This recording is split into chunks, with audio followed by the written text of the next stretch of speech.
తాకట్టులో ఉన్న బంగారాన్ని విడిపించి ఆ రోజు ఆన్లైన్ ధరకే కొంటుంది కొమ్మూరి గోల్డ్. నమస్కారం అండి, సుమన్ టీవీకి స్వాగతం. నేను గీతాంజలి. పెళ్ళంటే 100 ఏళ్ల పంట అంటారు, కానీ ఇవాళ రోజుల్లో ఎలా ఉంది పరిస్థితి? మా రోజుల్లోనే బాగుండేది, పెళ్ళంటే ఏమైనా కానీ భర్త భార్య ఇద్దరు సర్దుకుపోయి బతికే వాళ్ళం, ఎంతమందిని మనం అలా చూస్తున్నాం అని చెప్తారండి. నిజమే, ఇవాళ రోజుల్లో వివాహాలు త్వరగా విఫలం అవ్వడానికి, అలాగే ఆలస్యంగా వివాహాలు కావడానికి ఎన్నో కారణాలు చెబుతూ ఉన్నారు. ప్రధానంగా జాతకాలు కలవలేదని, ఏవో దోషాలున్నాయని, ఇవి మనం ఎప్పుడు వింటూనే ఉంటాం. ముందుగానే తెలుసుకుంటే మనందరం జాగ్రత్త పడతాం కదా. అలా జాగ్రత్త పడాలి అంటే నిపుణుల సలహా మనకి తప్పనిసరండి. ఇది దృష్టిలో పెట్టుకునే అందరికీ ఉపయోగపడాలనే ఉద్దేశంతోనే ఈ కార్యక్రమం చేస్తున్నాం, ప్రత్యేకించి వివాహాల గురించి. ఎవరికైతే వివాహాలు ఆలస్యం అవుతున్నాయో, కారణాలు తెలియకుండా ఉన్నారో, ఎటువంటి దోషాలు ఉన్నాయో వారికి ప్రత్యేకంగా ఈ వీడియోస్ ద్వారా చక్కటి వివరణ అందించబోతున్నాం. మనకి అందించేది జ్యోతిష్యరత్న జ్యోతిష్య చక్ర వైభవ నిపుణ డాక్టర్ రాళ్లపల్లి రవికుమార్ గురువు గారు. ఇప్పటి వరకు వీరు 5,000 వివాహాలు జరిపించారండి. అంతేకాదు, ఎవరన్నా తీసుకొచ్చి ఒక సంబంధం మా అమ్మాయికి ఒక జాతకం ఇచ్చి వీరికి సంబంధం కుదర్చండి అని అడిగితే ఈ లెక్కన 1,00,000 వివాహ పొంతనలు చేశారు వారు. అంతటి అనుభవం ఉంది 30 ఏళ్లుగా. ఈ 30 ఏళ్లలో ఎంతో మందిని జతపరిచారు. చాలా సంతోషించే విషయం ఏంటంటే వాళ్ళు హ్యాపీగా ఉండడం, వీరికి ఎప్పుడు కృతజ్ఞతగా ఉండడం చూస్తాం. చాలా మంది మాకు ఇలాంటి గురుగారి ద్వారా మాకు జాతకం చెప్పించండి, మా అమ్మాయికి అబ్బాయికి వివాహం ఆలస్యం అవుతుంది, కారణం తెలియట్లేదు, దోషం ఏంటని కొన్ని మెసేజెస్ వచ్చాయండి. అవి నాకు నిజమే అనిపించింది. కరెక్ట్గా చెబితే ఈ ప్రాబ్లం ఉండదు కదా అని మీకోసమే ప్రత్యేకంగా సిరీస్ ఆఫ్ వీడియోస్తో మీ ముందుకు వస్తున్నాం. వీడియోస్ అన్నీ కూడా ఎటువంటి దోషాలు ఉంటాయి, ఎందుకు ఉంటాయి, పరిహారం ఏంటి, ఇవన్నీ తెలుసుకోవచ్చు. అలాగే గురువు గారి అపాయింట్మెంట్ కోసం మీకు స్క్రీన్ పైన నెంబర్ కూడా ఇవ్వడం జరుగుతుంది. మీరు వాట్సాప్ ద్వారా మీరు అపాయింట్మెంట్ తీసుకోవచ్చు. ఈ వివరాలన్నీ కూడా మీరు మళ్ళీ ఒకసారి అడిగి క్లారిటీ తెచ్చుకోవచ్చు. అలాగే నేరుగా గురువు గారిని కలిసే అవకాశం కూడా ఉంటుంది. ఆ వివరాలు కూడా తెలియజేస్తారు. ముందుగా గురుగారితో మాట్లాడదాం. గురుగారు నమస్కారం అండి. శరదిందు సమాకారే పరబ్రహ్మ స్వరూపిణి వాసరా పీఠ నిలయే సరస్వతి నమస్తుతే. సుమన్ టీవీ ప్రేక్షకులకి నమస్కారం. వివాహాల గురించి కానీ ఇది ఒక రికార్డేనండి. ఖచ్చితంగా 1,00,000 పొంతనలు, వివాహ పొంతనలు చేశారు, 5,000 వివాహాలు జరిపించారు. ఎంతటి అనుభవం అంటే మెయిన్ అంటే వివాహ పొంతలు ఏంటంటే ప్రతి ఒక్క జాతకానికి ఏంటంటే అలాగే 27 నక్షత్రాలు ఉంటాయి. కొంతమంది తెలియదు ఈ 27 నక్షత్రాలు ఏదైనా మీ నక్షత్రం ఉందనుకోండి. ఫర్ ఎగ్జాంపుల్ మీది అశ్విని నక్షత్రం అయింది అనుకోండి. ఈ అశ్విని నక్షత్రానికి 27 కలుస్తాయని చాలా మంది అనుకుంటారు. కానీ ప్రతి నక్షత్రానికి ఒక 16 to 17 నక్షత్రాలే కలుస్తాయి. అవే కలుస్తాయి. ఇప్పుడు కలవ నక్షత్రం ఇచ్చినా కూడా అది కలవనట్టే అనమాట. సో అలా కూడా చాలా పొంతలు అయిపోతుంటాయి. అందుకే నేనేం చేస్తానంటే మీ నక్షత్రం ఇచ్చారంటే మీ నక్షత్రానికి తగ్గట్టు ఏ నక్షత్రం అయితే మ్యాచ్ అవుతుందో ఆ నక్షత్రం మీకు ఆ 17 లిస్టు పంపిస్తాను అనమాట. సో అందులో మీకు ప్రొఫైల్ అన్నీ నచ్చింది అనుకోండి, అంటే చదువు, ఉద్యోగం, అలాగే మెయిన్గా తన అందం కానీ, హైట్ కానీ, మెయిన్గా క్యాస్ట్, సబ్సెక్ట్, క్రీడ్, అలా మీరు అనుకున్న అన్నీ అందులో ఉన్నాయనుకోండి. అప్పుడు మీరు మీ జాతకం ఆ ప్రొఫైల్ నాకు పంపిస్తాను, కుదిరిందో లేదని చెప్తున్నాడు. సో ఓవరాల్గా అలా 1,00,000 మ్యాచ్ మేకింగ్ చూశానండి. 5,000 పెళ్ళిళ్ళు చెప్పాను. కొంతమందికి 10 సంబంధాలతోటే పెళ్ళిళ్ళు అయిపోయాయి.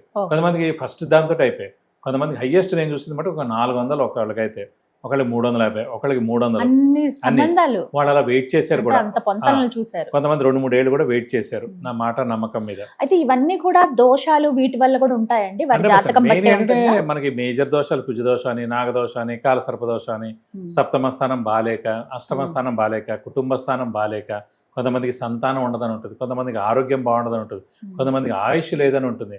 సో ఏంటంటే అవతల వాడికి ఆయుష్ ఉంది, వీళ్ళకి లేదనుకోండి, ఇవన్నీ ముందే తెలుస్తాయి. అందుకే పుట్టంగానే మనం జాతక చక్రం వేసినప్పుడే అప్పుడు పెద్దవేం చూడడం, మెయిన్ గా ఆరోగ్య ఆయుష్ గురించి చూస్తాం.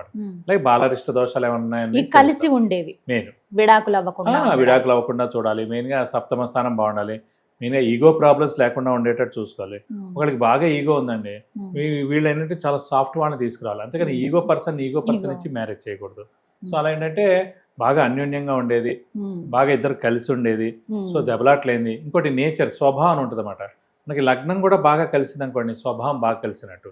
చంద్రుడు ఉన్న రాశులు ఇద్దరు బాగా కలిసారనుకోండి, నక్షత్రాలు ఇద్దరు బాగా కలిసారనుకోండి, మనసులు బాగా కలిసినట్టు. సో స్వభావం బాగా కలవాలి, మనసులు బాగా కలవాలి.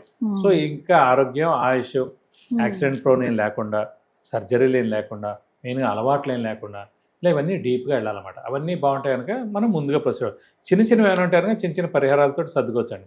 మెయిన్గా ఆరోగ్యం బాగాలేకపోయినా, ఆయుష్ బాగాలేకపోయినా, సెకండ్ మ్యారేజ్ ఉన్నా, డైవర్స్ ఉన్నా, లేకపోతే విపరీతమైన అలవాట్లు ఉండి మొత్తం పేరంతా పోగొట్టుకున్నా, సో ఇవన్నీ మటు చాలా జాగ్రత్తగా చూసి అవి వద్దని చెప్తూ ఉంటాం. గురుగారు, వివాహ కారక గ్రహాలు అటు అమ్మాయికైనా అబ్బాయికైనా ఏవేవో వివరిస్తారా? తెలుస్తుందా అలా మనకి? తప్పకుండా. ఎందుకంటే మెయిన్గా వివాహ కారకుడు అనే అతను ఒక గ్రహం ఉంటారన్నమాట. అబ్బాయిలు కనుకోండి శుక్రుడు అనమాట, వివాహకారక గ్రహం. అమ్మాయిలకైతే కుజుడు. ముందుగా మనం ఈ అబ్బాయిది శుక్రుడు చూద్దాం. ఏ జాతకమైనా మిగతా 8 గ్రహాలు బాగున్నా బాగాలేకపోయినా శుక్రుడు అనే గ్రహం బాగుంటే చాలా మంచి అమ్మాయి, చాలా అందమైన అమ్మాయి, డబ్బున్న అమ్మాయి, అలాగే మనకి చాలా మంచి అమ్మాయి, ప్రాపర్టీ కూడా తీసుకొచ్చే అమ్మాయితో వివాహం అవుతాడు. ఇంకా శుక్రగ్రహం బాగుంటే ఫస్ట్ ఆఫ్ ఆల్ మీరు లగ్జరియస్గా ఉంటారు, మీకు మంచి కారు ఉంటుంది, మీకు మంచి ఇల్లు ఉంటుంది. చాలామంది ఇల్లు ఉంటాయి కానీ హయ్యెస్ట్ అల్టిమేట్ వుడ్ వర్క్ ఉంటుంది చూడండి, అది శుక్రుడు చాలా బాగున్నట్టు.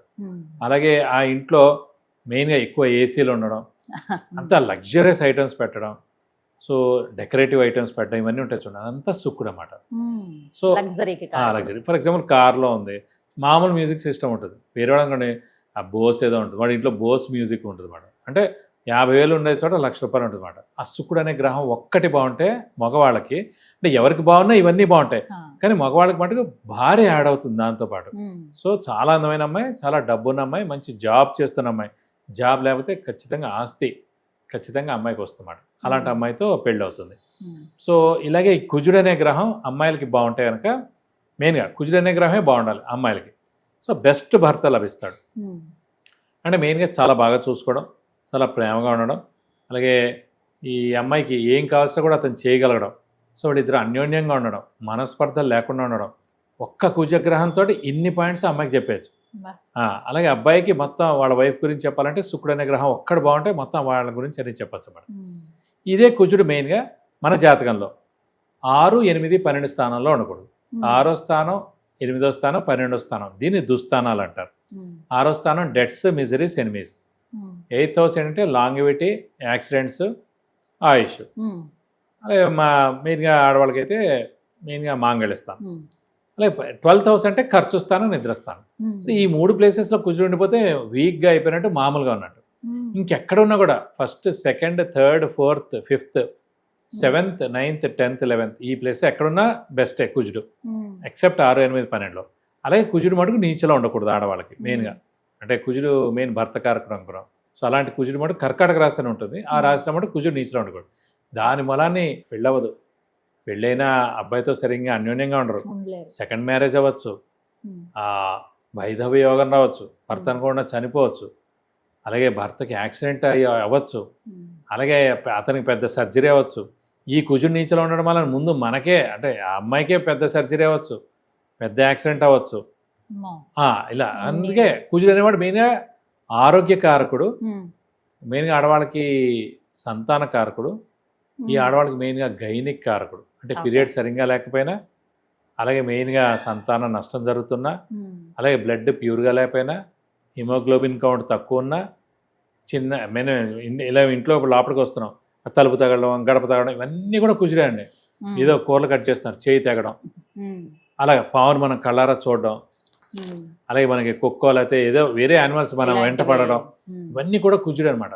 సో ఆడవాళ్ళ కుజుడు చాలా బాగుండాలి. అలాగే శుక్రుడు కూడా మెయిన్గా నీచలో ఉన్నాడు అనుకోండి అబ్బాయి జాతకంలో, సో వైవాహిక జీవితం అస్సలు బాగుండదు, మ్యారిటల్ లైఫ్ బాగుండదు, అలాగే మెయిన్గా అమ్మాయితో దెబ్బలాట్లు ఉంటాయి, వీడిపోవడం దాకా వెళ్ళిపోద్ది అన్నమాట. సో మెయిన్గా ఏ సుఖం ఉండదు, ఏదైనా అనుకోండి. మెయిన్గా మగవాళ్ళకైతే కనుక శుక్రుడు నీచలో ఉంటే ఇంకా అస్సలు బాగున్నట్టు జాతకం. అలాగే తులారాశి, వృషభ రాశిలో శుక్రుడు ఉంటే చాలా మంచి అమ్మాయితో పెళ్ళవుతుంది, బాగుంటుంది. అలాగే మీన రాశి అయితే ఉచ్చలో ఉంటాడు, ఇంకా చాలా బాగుంటుంది వైవాహిక జీవితం. ఆ అమ్మాయి కూడా చాలా అందమైన అమ్మాయి, డబ్బున అమ్మాయి వస్తుంది. అలాగే ఇందాక చెప్పినట్టు కుజుడు వాళ్ళకి అమ్మాయిలకి ఎలా ఉన్నా, అలాగే వీళ్ళకి కూడా 1, 2, 3, 4, 5, 7, 9, 10, 11 స్థానాల్లో శుక్రుడు ఉంటే చాలా మంచిది, ఒక్క నీచలో ఉండకూడదు. అలాగే ఈ కుజుడు కూడా అంతే అండి, వీళ్ళకి కూడా మెయిన్గా నీచలో ఉండకుండా ఉంటే చాలా అబ్బాయిలకి. అక్కడ నీచలో ఉండకపోతే చాలా బెస్ట్ జాతకం అన్నమాట. సో ఇలా మనం మెయిన్గా ఆడవాళ్ళకి మెయిన్గా భర్తకారకుడు అయితే కుజుడు, ఆ మగవాళ్ళకైతే కనుక శుక్రుడు, ఇలా మనం కారక గ్రహాలు చూడొచ్చు. ఇలా పొంతన చూడాలి మెయిన్గా ఇవి రెండు. ముందు శుక్రుడు బాగున్నాడు, అమ్మాయి ఎక్సలెంట్ వస్తుంది. మిగతా 8 గ్రహాలు పోయినా పర్వాలేదు, మామూలుగా చెప్తున్నాను, ఉన్నంతలో చెప్తున్నాను. అంటే ఖచ్చితంగా మిగతా కూడా బాగుండాలి, అంటే సప్తమ స్థానం బాగుండాలి, భర్త లేదా భార్య స్థానం. ప్రధానంగా మటుకు శుక్రుడు మగవాళ్ళకైతే, ఆడవాళ్ళకైతే కుజుడు. చాలా చక్కగా చాలా డీటెయిల్ అర్థమైందండి. ముందు ఇవి తెలుసుకుంటే ప్రయత్నాలు చేసే వాళ్ళైనా అసలు ఉందా లేదా యోగం అనేది ముందు తెలుస్తుంది కదా. అవును. చక్కగా వివరించారు, ధన్యవాదాలు గురు. నమస్కారం. విన్నారు కదండి, ఇలా యోగం ఉందా లేదా, ఏ రాశులు అనుకూలంగా ఉంటాయి అంటే చాలా మంది వెతికేటప్పుడు ఇక్కడ ఇబ్బంది పడుతూ ఉంటారు. అయ్యో మాకు తెలియలేదండి ముందు, లేకపోతే వెతుకుతున్న సెట్ అవ్వట్లేదండి, వచ్చి క్యాన్సిల్ అయిపోతున్నాయండి సంబంధాల విషయంలో. అలాగే ఆలస్య వివాహాలు, మరీ విపరీతమైన ఆలస్యం జరగడం, తల్లిదండ్రులు ఇబ్బంది పడడం, ఇవన్నీ చూస్తూ ఉంటున్నాం.